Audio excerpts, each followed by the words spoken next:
अपने सभी दर्शकों को नमस्ते, प्रणाम, सलाम, जोहार, जय हिंद। आज एक हम विशेष टॉपिक को लेकर के आए हैं और यह जो टॉपिक है थोड़ा सा सुनने में आप लोगों को पता लगेगा। जिनको जानकारी नहीं इस फील्ड की तो उनको लगेगा थोड़ा सा है क्या, तो बहुत छोटा सा है और इसको सुने और समझें। यह सबके लिए कारगर है जिनके घर में बाल बच्चे हैं। अपने बच्चे को कैसे आप आइडेंटिफाई करेंगे कि डिस्लेक्सिया है या नहीं है। वैसे अभी डिस्लेक्सिया सप्ताह मनाया जा रहा है। आज 16 से लेकर के 20 आने मंडे टू फ्राइडे डिस्लेक्सिया जागरूकता सप्ताह मनाया जा रहा है। खास करके हमारा जो NCERT है, national council of education research and training, new Delhi, उसने अपने सभी स्कूलों को कहा है कि बहुत सारे ऐसे डिस्लेक्सिया के शिकार होते हैं बच्चे, सामान्य बच्चे भी, तो उनको समझने, सोचने और शिक्षकों को जानकारी के लिए हर स्कूल कॉलेज में ये अवेयरनेस सप्ताह भर का कार्यक्रम मनाया जाए ताकि लोगों में काफ़ी जागरूकता और अवेयरनेस मिल सके और लोगों के बीच में ज्ञानवर्धन हो सके और इसकी प्रचार प्रसार के द्वारा ज़्यादा से ज़्यादा लोग इससे अवेयर हो सके। अब जानना है कि डिस्लेक्सिया है क्या। देखिए, basically dyslexia is a learning disorder. यह एक अधिगम अक्षमता है और इसमें ड्यू टू न्यूरोलॉजिकल प्रॉब्लम यह होता है। खास करके तो न्यूरोलॉजिकल प्रॉब्लम होता है और जिसमें मुख्य रूप से पढ़ने, लिखने और बोलने की क्षमता को प्रभावित करता है। यानी याद रखेंगे 3 चीज़: पढ़ने, लिखने और बोलने। डिस्लेक्सिया से ग्रसित बच्चों में ये 3 तरह की समस्याएं होती हैं। कई मानों में कुछ शब्दों को, अर्थों को जो है उल्टा पढ़ते हैं। वो क्या है, वो उसको उल्टा पढ़ेंगे। जैसे कुछ लोग मंत्र का जाप करते हैं ना, ओम नमः शिवाय, कुछ लोग शिवाय नमः ओम भी जाप करते हैं। तो कई एक वाक्यों में जो है वो उल्टा पढ़ते हैं। ABCD तो XYZ से शुरू करते हैं और लिखने में कई एक बार वो अक्षरों को जो है उल्टा लिख देते हैं और कई बार अक्षरों का उच्चारण भी ठीक ढंग से नहीं कर पाते। यानी मैंने 3 शब्द कहा था: लिखने, पढ़ने और बोलने। तो ये 3 समस्याएं मैंने आपको बता दिया। Basically this is a genetic disorder. कई बार ऐसे भी देखा जाता है कि डिस्लेक्सिया से पीड़ित बच्चे वो आपके जेनेटिक डिसऑर्डर भी होते हैं। यानी पीढ़ी दर पीढ़ी खानदानी एक बीमारी होती है, डिसऑर्डर हो जाता है, यानी यह आनुवंशिक विकृति है। अब है इस डिस्लेक्सिया को हमारा जो right to personal disability act दिसंबर 2016 है, उसके तहत इसे दिव्यांगता की श्रेणी में रखा गया है और जो दिव्यांग लोगों को जो सुविधाएं राज्य सरकार, भारत सरकार द्वारा दी जाती है, ऐसे डिस्लेक्सिया से ग्रसित बच्चों को भी उस सारी सुविधाएं दी जाती है। अब टाइप्स ऑफ डिस्लेक्सिया के प्रकार। देखिए, बेसिकली डिस्लेक्सिया 3 प्रकार के होते हैं। 1-2 और हैं, लेकिन हम मुख्य रूप से यहाँ चर्चा करेंगे। वीडियो लंबा ना बने, इस पर ध्यान रखेंगे। मुख्य 3 प्रकार से डिस्लेक्सिया के बारे में हम चर्चा करेंगे। नंबर 1, प्राथमिक डिस्लेक्सिया। प्राथमिक डिस्लेक्सिया, इसमें 2 ही चीज की समस्या होती है: पढ़ने और समझने। जो प्राथमिक डिस्लेक्सिया होता है उसमें पढ़ने और समझने की समस्या होती है। और दूसरा मध्य डिस्लेक्सिया। मध्य डिस्लेक्सिया जो है आपका खासकर ये गर्भावस्था में ही, जब बच्चा माँ के उदर में रहता है तो उस वक्त ही मस्तिष्क में कुछ समस्याएं पैदा हो जाती है।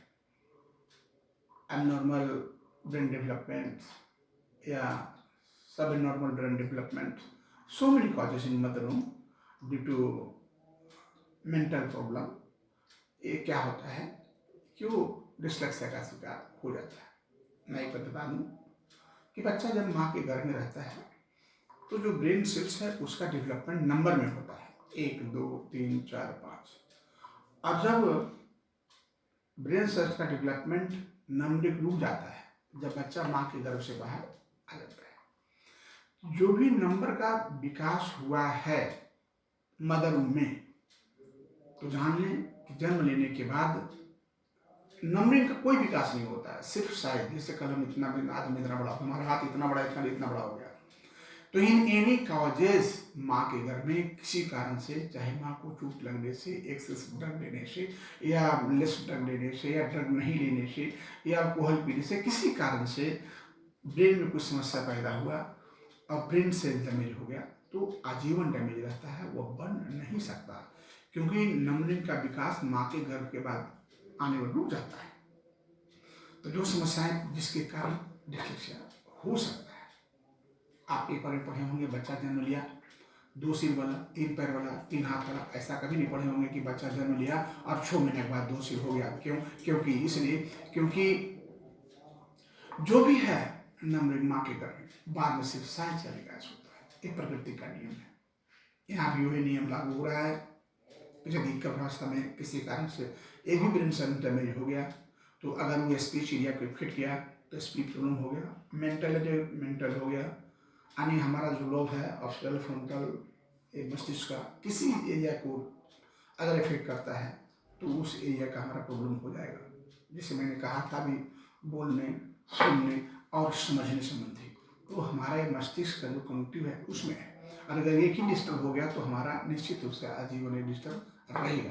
पर हाँ, हम कुछ जो सेल्स हैं उनको स्पेशल ट्रेनिंग दे करके हम सामान्य जीने योग्य बच्चों को बनाते हैं, न कि हम ठीक करते हैं। और तीसरा जो मैंने कहा था वो है आपका आघात डिस्लेक्सिया। आघात मतलब ट्रमा मीन्स चोट। यानी बच्चे को माँ के गर्भ में या जन्म के बाद सिर में किसी तरह से चोट लगा हो, चाहे होता है कि बच्चे को खिलाने के बच्चे हाथ से भी गिर जाते हैं या बेड से भी गिर जाते हैं, तो मस्तिष्क में चोट लगा हो, जिसके कारण भी जो है उसकी याददाश्त चली जाती है, और याददाश्त की शक्ति जाने के कारण वह डिस्लेक्सिया में परिवर्तित हो जाता है। तो ये 3 कारण हैं डिस्लेक्सिया के। अब हम यह जानना चाहेंगे कि कैसे समझेंगे कि बच्चे में dyslexia, how we identify at a glance. हम एक क्षण में हम देखते हुए कैसे समझेंगे कि बच्चा डिस्लेक्सिया का शिकार है।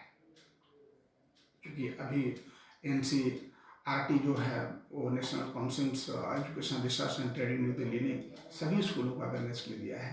तो सभी सामान्य जन को, सभी शिक्षकों को, गार्जियन को, स्पेशल एजुकेटरों को यह होना चाहिए कि हम कैसे देखने एट ए ग्लांस, एक झलक में हम समझ सकें कि बच्चा डिस्लेक्सिया का शिकार है। नंबर 1, अक्षर पहचानने में दिक्कत। अगर अक्षर पहचान में दिक्कत है तो समझिए कि उसमें कुछ न कुछ डिस्लेक्सिया का लक्षण मौजूद है। शब्दों के उच्चारण में दिक्कत। मैंने पहले भी कहा था कि सही ढंग से शब्द नहीं उच्चारण कर पाते हैं, जो और कई अर्थों में तो उल्टा लिखते भी हैं। देर से बोलना, delay speech and language development. उम्र के हिसाब से बुद्धि का विकास न होना। आप देखेंगे अपने बच्चों को कि हमारे बच्चे में सामान्य बच्चों को जैसा विकास हो रहा है नहीं। अगर सामान्य बच्चों को बनिस्पत कम विकास हो रहा है, चाहे वो बोलने में हो, चलने में हो, खेलने में हो, अन्य एक्टिविटी में, डिफरेंट एक्टिविटी में, तो आप समझ जाएंगे। या आइडियल एक्टिविटी जो रोज़मर्रा का काम है उसमें देर हो, जैसे रोज़मर्रा का काम लेटरिन बाथरूम शौच करना, कपड़ा पहनना, कंघी करना, अगर बच्चा ये सारा स्किल देर से सीख रहा है तो आप जरूर समझेंगे कि हमारा बच्चा में जरूर कुछ न कुछ मेंटलिटी की समस्या है। उसके साथ भूलने की आदत, ऐसे लोगों में भूलने की भी आदत होती है। और अन्य जो है सुनने में परेशानी। मैंने तो कहा था पहले ही में ही कि खास करके बोलने, सुनने और लिखने की समस्या तो यहाँ भी आ गया है। अगर सुनने में परेशानी हो तो भी हो सकता है, लेकिन सुनने में कई कारणों से हो सकता है। इसकी बहुत बड़ी पढ़ाई है, 2-3 वर्षों की डिग्री डॉक्यूमेंट्स में कोर्सेज हुए हैं।